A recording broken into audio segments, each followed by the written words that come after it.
Amém. Meus irmãos, o Salmo 139, estamos meditando nesse salmo bastante conhecido, amado pelo povo evangélico. Esse salmo, conforme vimos, ele apresenta os atributos do Senhor, aqueles atributos que somente Deus tem. E nós temos aqui a sua onisciência, a sua onipresença e a sua onipotência. Somente Deus é assim. Ele sabe tudo, Ele pode tudo e Ele está em todos os lugares. Atributos da majestade, do poder do nosso Criador e Senhor. Nós vimos o atributo da onisciência do Senhor, que vai do versículo 1 até o versículo número 6. Vimos que Deus, Ele conhece tudo, absolutamente tudo. Ele conhece a nossa vida, a nossa história, Ele conhece o passado, o presente e o futuro. E Ele conhece a nossa vida, não porque apenas Ele tem conhecimento do futuro. Conforme vimos, Ele conhece a nossa vida, a vida do seu povo, porque Ele desenhou a nossa vida. Não existe por acaso na nossa existência, coincidência no nosso viver. Tudo obedece exatamente a um plano de Deus, elaborado para nós, antes da fundação desse mundo. Desde que nós não entendamos os planos do Senhor, um dia nós perceberemos exatamente os nossos caminhos, as esquinas, os momentos complicados, difíceis. Ou seja, a nossa vida pertence ao Senhor. E vimos também que, com base nesse atributo de Deus, a sua onisciência, nós podemos descansar. Eu não sei como vai ser a minha vida amanhã, mas Ele sabe, Ele escreveu. Então a minha vida, a sua vida, a vida da igreja está nas mãos do Criador. Então nós não devemos ficar com o coração agitado, amargurado, preocupado, ansioso, temeroso. Deus está conosco. Ele nos conhece pessoalmente. Agora vejam, meus irmãos, que a partir do versículo 7 até o versículo 12, nós encontramos agora a onipresença de Deus. Ele está em todo lugar. Então diz o versículo 7: para onde me ausentarei do teu espírito? Para onde fugirei da tua face? Se subo aos céus, lá estás. Se faço a minha cama no mais profundo abismo, lá estás também.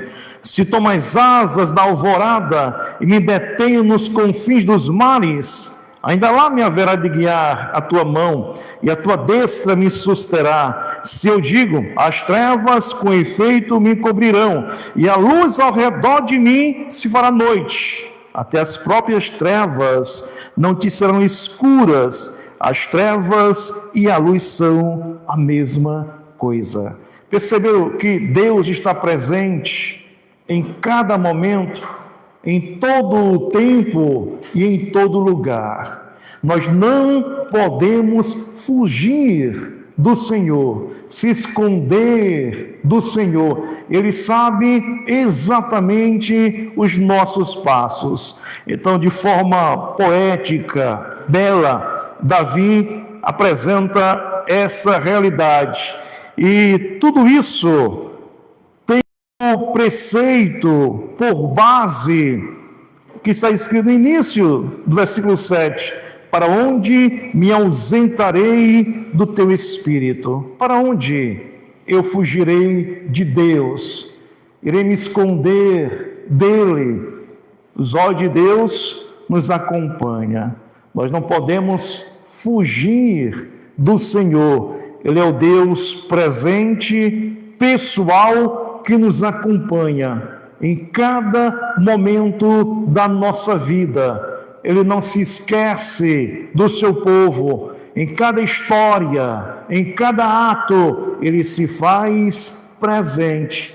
Ele é o Senhor da nossa vida e Senhor dos nossos passos. Então, de forma maravilhosa, nós não podemos fugir de Deus.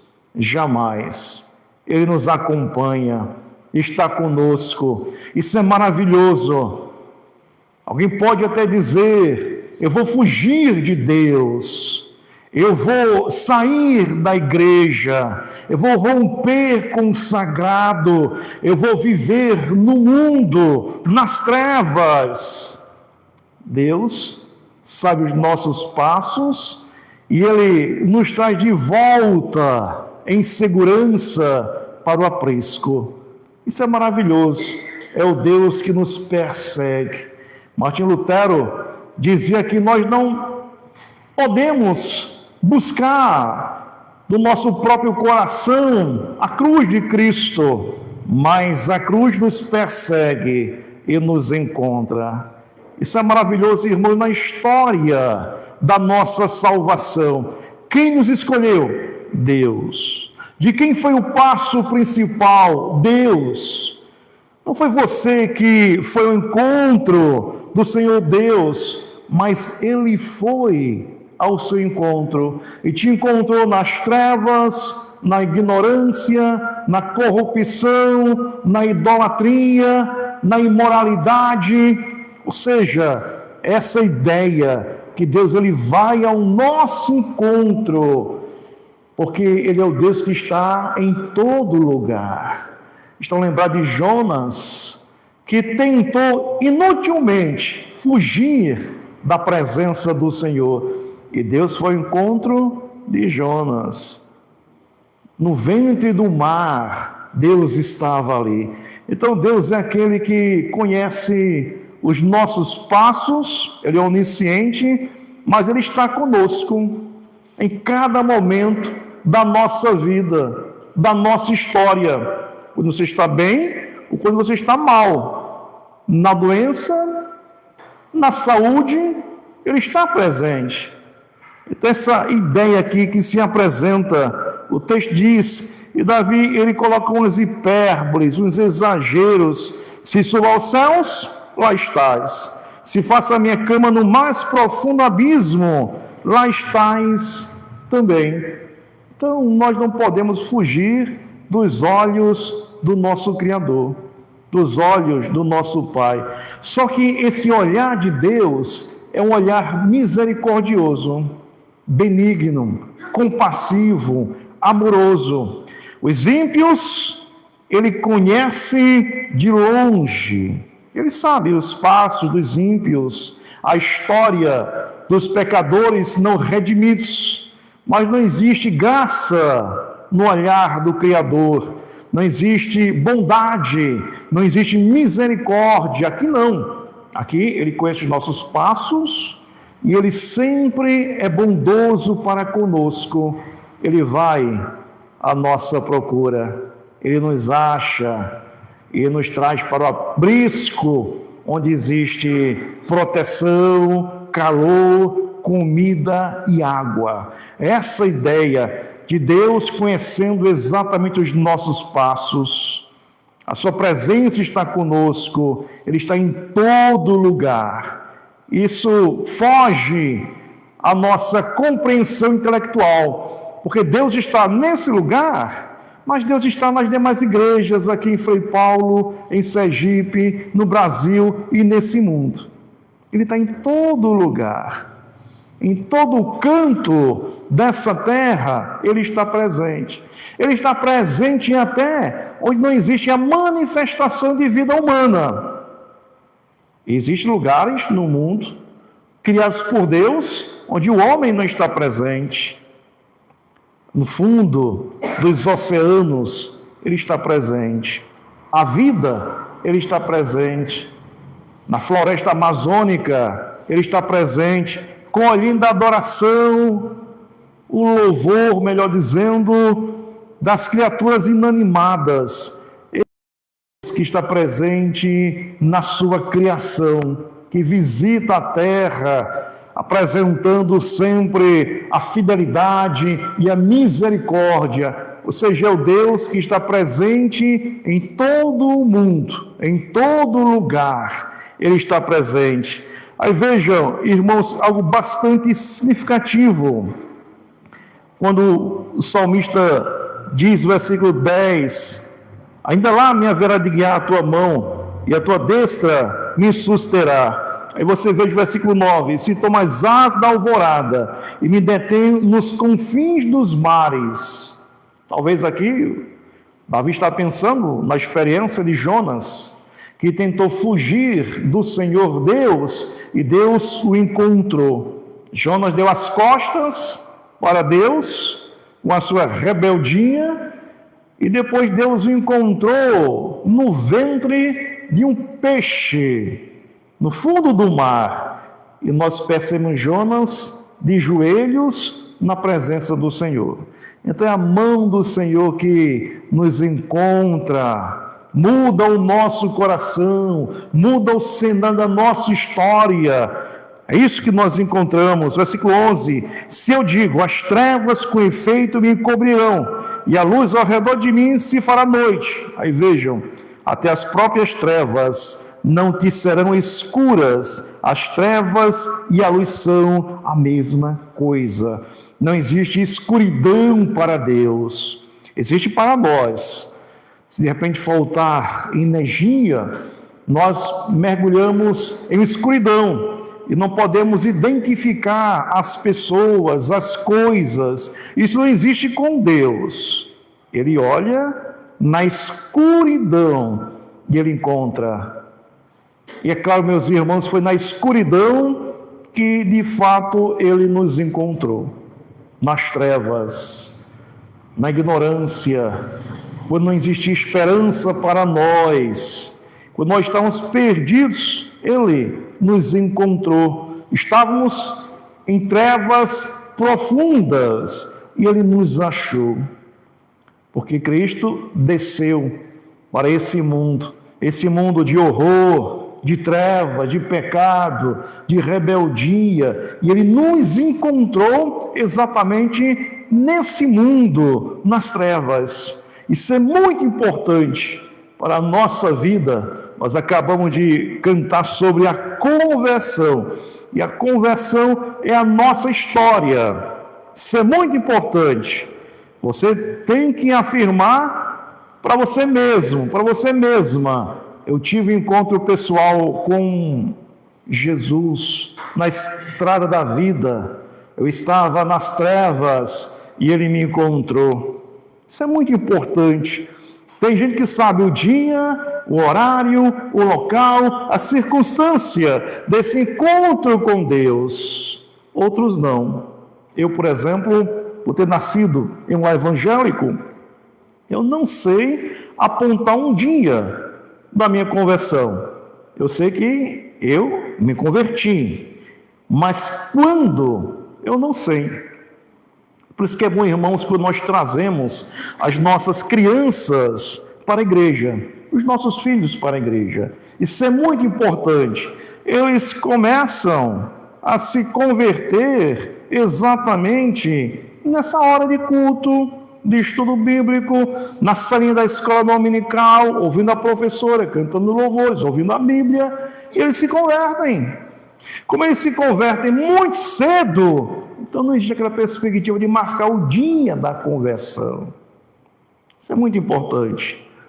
Provavelmente eu me converti quando criança.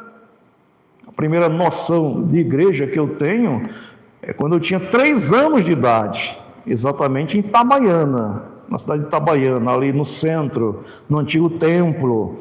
Vocês sabem que meus pais moraram aqui, em Itabaiana e Frei Paulo. Eu frequentava a igreja de Itabaiana e provavelmente a minha conversa se deu por ali, naqueles momentos. Mas eu sei que eu estou convertido. Mas mesmo assim, Deus me encontrou nas minhas trevas. Mesmo sendo criança, criança precisa de encontro com o Senhor Jesus. É por isso que é importante trazer os nossos filhos para a igreja, para a escola dominical, é fundamental. Olha, quem não traz os filhos para a igreja, como estivesse matando o próprio filho, assassinando a oportunidade de conversão. Eles precisam ser guiados. E há trevas no coração de uma criança. Não pense você uma criança bonitinha, fofinha, agradável, que traz risada para nós. Não precisa de salvação, é um pecador. E precisa ter um encontro com Jesus. Então, Deus, Ele sempre nos encontra nas nossas trevas. Ele é aquele que nos enxerga, apesar do lamaçal do pecado. Ele nos tira das trevas, Ele nos limpa com o sangue de Cristo. Então, meus irmãos, vejam que nessa sessão aqui, nós encontramos essa ação de Deus, esse atributo do Senhor, a sua onipresença. Ele está conosco, nos vigia enquanto nós estamos dormindo. A Bíblia diz que enquanto você dorme, Deus está providenciando o seu pão, providenciando o seu dia. Isso é maravilhoso, percebermos que Deus, Ele conhece a nossa vida, já estudamos, é o Deus onisciente, mas é o Deus presente. É o Deus presente, é o Deus conosco. Isso é muito importante em relação ao nosso Pai. Nós não podemos dizer, Deus, meu Pai, Tu és um Pai ausente.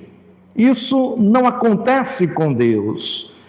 Os psicólogos dizem que a ausência de um pai desfavorece o crescimento intelectual, moral, espiritual, psicológico da criança. Criança não quer presentes, criança quer presença dos pais. Isso é muito importante. Como é importante para a criança. Uma criança que não é criada com os pais vai se tornar um adolescente complicado, difícil.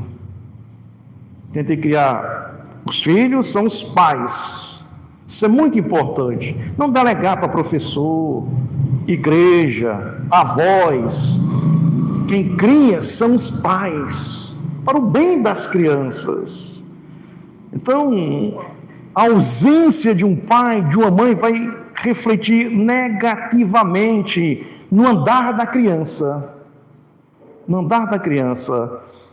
Agora, nós não podemos dizer que Deus, Ele é ausente. Deus, Ele é presente conosco. É o nosso Pai. E não deixa ninguém criar, não. Ele que cria. Ele que admoesta, disciplina, está conosco, é amoroso. É esse Pai maravilhoso, Pai presente, que o salmista aqui nos aponta. Então, irmãos, vimos hoje esse atributo, a presença do Senhor, onipresença do nosso Deus. Para a semana, aliás, amanhã, nós iremos estudar o último atributo do Senhor, que é o seu poder. Ele é onipotente.